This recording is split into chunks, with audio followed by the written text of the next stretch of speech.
You ever find something so weird it feels like it was waiting for you? Yeah, that's how this starts. I was just looking for a cheap lamp. There's a thrift shop off campus run by this guy named Morton, a hoarder in denial. Shelves stacked to the ceiling with dusty records, mismatched sneakers, boxes of tangled wires, and weird VHS tapes with no labels. The whole place smells like cat hair and melted plastic. I was half joking with my roommate Nate about finding cursed junk, and then I saw it. A small black case, like a magician's kit from the 1950s, velvet lining, a cracked gold emblem on the top that just said "The Hidden, a beginner's guide to real magic." I opened it. Inside were yellowed instruction cards, worn playing cards, a black cloth, and a small mirror. The mirror had a jagged crack through it. But what really got me, was the handwritten note tucked inside. "Do not perform the final trick alone. A friend." I laughed. Of course I bought it. Back at the dorm, Nate rolled his eyes while I unpacked it all. He was gaming with his headphones on, half listening as I read the first card aloud. Trick 1, the vanishing flame. It involved lighting a match, whispering a phrase in some language I couldn't recognize, and placing the flame behind the mirror. To my surprise, it worked. The match vanished, not burned out, vanished. No smoke, no smell. Nate looked up, confused. "Wait, how'd you do that?" I told him I didn't know. I did it again. Same result. Trick after trick, the kit worked. Not like sleight of hand, not illusion, real, the kind of magic you feel in your bones. By midnight, I was down to the final card. The last trick, the summoning of the shadow guest. The instructions were simple. Place the mirror on the floor. Drape the black cloth over your head. Speak the name unspoken. Await your guest. I should have known something was wrong when I flipped the card and found the name scratched out. Just this black smear across the paper. Someone had violently tried to erase it.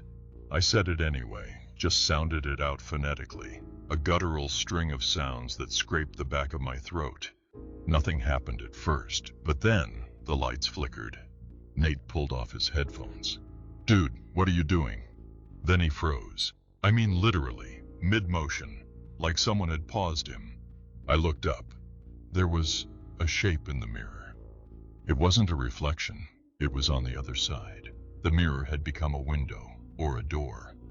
The thing in it was tall, hunched, skin stretched thin across bone, eyes black and wet like ink in water. Its limbs bent the wrong way, like broken hangers. It didn't move, but I could feel it staring, through the glass, into me. Then it smiled. That's when the mirror cracked again, a long, thin web splitting across its surface, leaking a dark liquid that dripped upward, defying gravity. Nate started twitching. Eyes rolled back, his mouth moved like he was chewing something dry. I panicked, threw the cloth over the mirror. The lights went out completely. We sat there in the dark, Nate breathing hard like he'd just woken from drowning. Nate didn't remember anything. He said it felt like a seizure, but he'd never had one before. He started acting weird after that, wouldn't sleep in the room, kept pacing the halls at night. He said he could still see it, the thing. In mirrors, in windows, in phone screens. "I think you brought something through," he whispered once. "It's not in the mirror anymore. It's out." The next week, a sophomore from our building went missing. 2 days later, a janitor, then a professor. No signs of struggle, no bodies. But I noticed something. Each person had a broken mirror in their dorm or office. Campus police blamed vandalism. I knew better. I tried burning the kit. The box wouldn't burn. I tried throwing it in the river. The next morning, it was back on my desk, wet, but intact, like it had crawled back.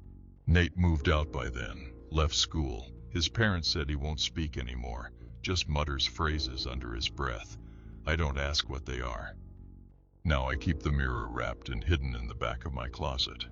Sometimes in the middle of the night I hear the cards rustling, or the cloth shifting like wind caught it, even though the windows are closed. But worst of all, the final instruction card is back. Clean, no smear. and the name is no longer scratched out. It's clear, bold, written in red, and every night it calls to me, like a magician's whisper before the grand reveal. I haven't said it again. Not yet. But I keep looking at it, and I'm starting to think the real trick was letting it choose me.